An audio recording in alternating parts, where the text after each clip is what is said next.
everything was great, you know. So, and we just had a ball. We're all young and then in 1981, heard about the Zappa audition through a bass player friend of mine, a guy named Kevin Brandon, who played with Aretha Franklin. And Kevin and I used to play wedding receptions earlier, you know, and he knew I, you know, had gone to some Stan Kenton clinics young, and I had gone to a Don Ellis clinic and met Ralph Humphrey and studied with him about odd times. And he said, you know, my buddy and I went up to Zappa's house and we auditioned and we didn't get it, but here's his number. I think you should call him. I think, Kevin, are you nuts? You know, through that changed everything. That was like a huge turning point. So that was like from 81 to 88, around that time that you... Yeah, through 88 was the last rock band. Yeah, so it was basically 4 tours. The 81 band was Steve Vai, Tommy Mars, Ed Mann, all those amazing, Ray Wyatt. We did 81, 82 together.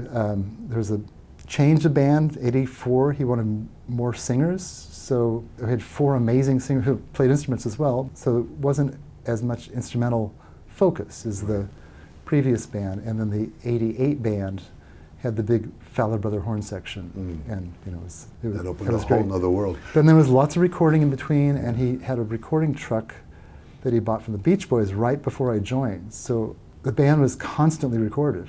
Sound checks were recorded. And a lot of those things became, on tour, became albums. The whole, you can't do that on stage anymore series stuff. I think there were 3 or 4 albums, and there were double CDs from that tour in '88. You know, and then, but then there was studio recording too, mostly going in as a drummer individually, replacing Lynn Machine, or just him and just guitar and drums. And the Lynn Machine was an electronic drum machine that had just come out. It was the first one. The program, yeah. So tell me about how demanding musically it was with Zappa. You know, if just seeing some of those charts, you would just really question, is this humanly possible? there are certain, but then when you dig deep in it, you realize, oh no, this is some music. This is not hard to be hard. And I realized that Frank just heard music in a certain way. When it was so dense, he had so many polyrhythms, the only way to communicate that was to write it down. Because a lot of stuff the band just learned by rote.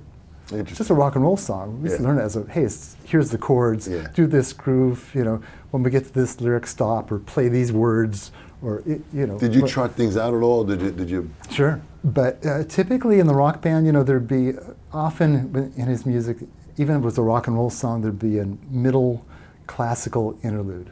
So he'd hand you the classical piece of paper, and okay, after verse 3 or after chorus 2, we jump to this section, and out of it might change tempo, then here's a metric modulation to get us back to where we were before. You know, so a lot of music, it would be rock and roll and then completely 20th century music, classical, then rock and roll.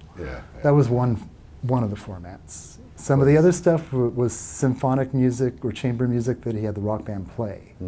And that was just completely classical. It was like a multiple percussion part. He wrote for kick drum, snare drum, 5 toms, a roto tom, big one, and he wrote for 3 rotos, high ones, castanets, cowbell, 1 ride, 2 crashes, and a Chinese cymbal. And that was all notated. And he wrote everything out. Yeah, he wrote everything out. You had to really put the time into to personally shed this stuff. Yeah, so the audition was in stages. So the first stage was reading. So most guys didn't pass reading. Right.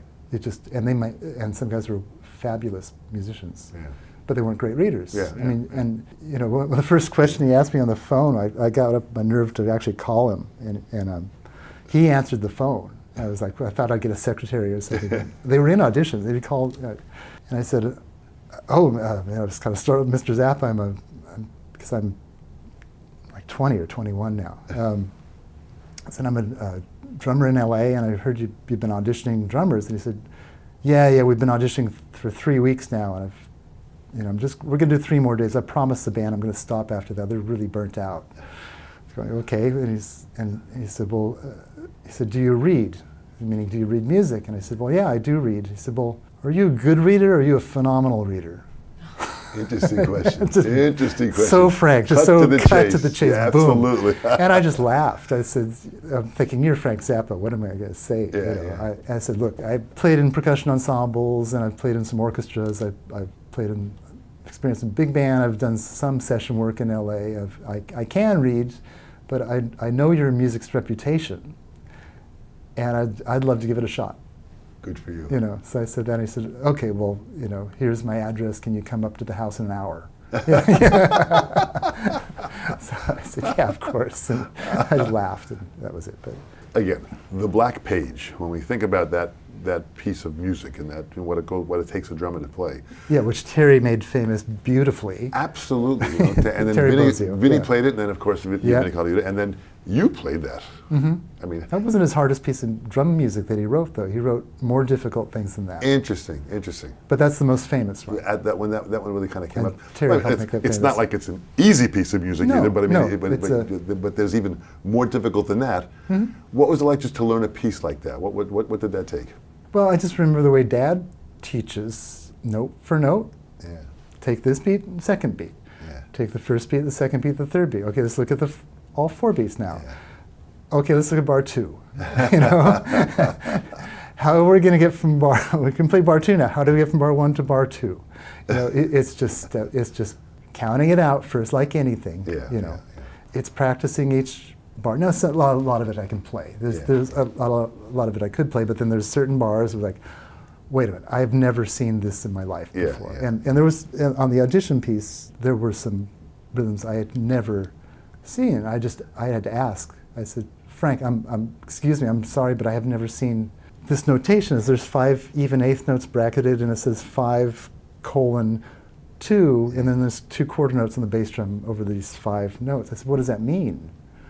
And he said, well, that's just spacing it. You just space out 5 even eighth notes in the same time space that it takes 2 quarter notes to exist. And I thought about it. I thought, okay, well, that's like it's the same formula if you have a quarter note triplet. Right. Because that takes 2 beats, but you're dividing 3 notes into 2 beats. It's the same concept. And I thought, oh, I get it. I said, I can't play that right now, but I now understand what that means, so I can work on it and learn it. But that's a simple version. But yeah. But the Black Page has things like that. Yeah, it's got little. But I mean, this really kind of, amped your level. To me, you always seem to like look for that next challenge, so you can climb that ladder to get to that next challenge. I've always admired that in you. So I mean, it sounds like you've had this. Well, some of it's just been thrown at me by the people I work with. Yeah, I mean, I've been lucky to have a little bit of that experience, but it's on the gig that you kind of blossom into it, or it doesn't work out. Fantastic. And with Frank's thing, it was very black and white. But I think the thing that made me feel the best, so I had a 3-day audition with him, but at the end of the 3 days, it was all this crazy, not crazy music, but it was dance and it was very classical, and then the next stage was playing in odd time signatures with the band. And he would just call something out, I don't know, 1916 or whatever the number was, and he'd tell me the groupings, 3s and 2s and 2s and 3s, and I could play that because I had gone to that Don Ellis clinic and learned from Ralph Humphrey, right?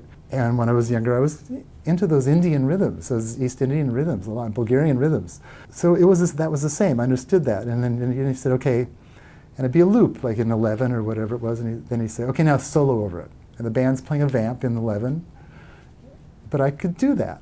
So that was all right. And then the next stage, it was style. So it was, okay, let me hear you play metal, and like really slow metal. And then let me hear shuffle. Let me hear some New Orleans grooves. Let me hear Latin. Let me hear Weather Report. Okay, now let me hear reggae. Let me hear ska in 13. Let me hear. He kept on upping the bar until you messed up, and he did that with everybody. So you talk about that, like trying to grab onto challenges. A lot of times, like if you were in a Zappa's band or Holdsworth's band, it was just thrown at you, and it was your choice. Are you going to embrace this? And I always loved it because you knew the result was something really fantastic, especially when you work with Zappa or Holdsworth. You know. Oh, and that level of creative. Yeah, and I mean, it's crazy. synergy. The drummer before, the drummer I was following was Vinnie Colaiuta. I mean, that was insane. You know, like the band was used to Vinnie Colaiuta. You know, so what are you going to do? That's you know, a high bar to 21 climb years to. old. Yeah. I'm following Vinnie Colaiuta. I just have to go. I can't think about that. Let me look at this music. I got to learn this stuff. You know? Yeah. Here you are performing, and you had to find schedules, time for yourself to practice. And there's also the business side of it. How'd you balance all the business side of it by organizing and keeping things on schedule? How'd you put all Well, in that together? Zappa's world, once you were in, like, you know, so it was a stage of, once I got the audition, then he said, come up to my house, and he gave me a stack of music like this. Yeah. He said, start memorizing it. We're rehearsing in 3 weeks, 8 hours a day, 5 days a week. 3 months, last month's going to be 6 days a week. He said, now in between rehearsals, you're going to have to practice because I'm going to change all this music. Change it all up. And every day he would change things. And you had to have a recorder on to get the last version. Right. And, you know, so, but once, it was like entering another world. Yeah. So the business side of it, I mean, your schedule was from that day on, here's your next 3 months, then we're going out for 3 months. So, okay, here's the next 6 months planned. So the whole focus was just how am I trying to memorize this. You had to memorize everything because it was rock and roll lighting, and he would change up with cues and visual stuff. So you could not have your head in a piece of paper. And he tested the band. We left on that first tour with 80 songs memorized. 80 of his songs memorized. Unbelievable. But he would go through the list, and he would go, okay, whatever tune, Drowning Witch interlude, and it would either be, on that last week of rehearsals, it was all just playing the tunes, and he would say, okay, great, next, you know, this tune, or else, I guess you guys can't play that. Cross it off, next. You know, so, and the band is, you know, people think he was really hard, but he wasn't as hard as the individual band members to themselves. Absolutely. To each other. Yeah. You know, it's like, I want to play this tune. You know, don't you mess this up. You know. How absolutely magical. Yeah, so it was a whole nother world. You know? That really is. So now, but you leave Frank, and now you go on, and now you're freelancing after Frank. So you're yeah. meeting So people I'm working with my buddy Jim Cox again, and now Jim Cox is a studio piano player, and he's having influence, and things happen like when you're in high school and stuff. You audition for these like honor bands and stuff, and I played in a few honor bands. I met John Patitucci in one in high school. I have Eric Marienthal, Randy. Don Famularo here, the Sessions panel. This is so exciting. Thanks for watching. Thanks for subscribing. Click the subscribe button to be a part of what we're doing. The views help us tremendously. All of your comments, we read them and react to them. This is incredible. The support you're giving us is great. The Sessions panel. We'll see you real soon.